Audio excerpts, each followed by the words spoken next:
Here's 10 Rubik's Cube facts that you probably didn't know. Here we go.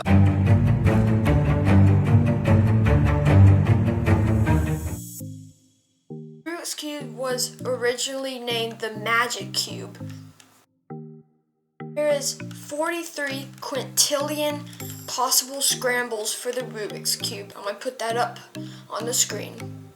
The yellow side on the Rubik's Cube is a health risk. Someone made a diamond encrusted Rubik's Cube and its price was $2.5 million.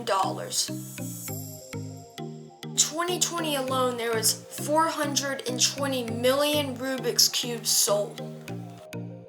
The Rubik's Cube world record is 3.47 seconds and it's held by Yu Du. Every Rubik's Cube scramble can be solved in 20 moves or less.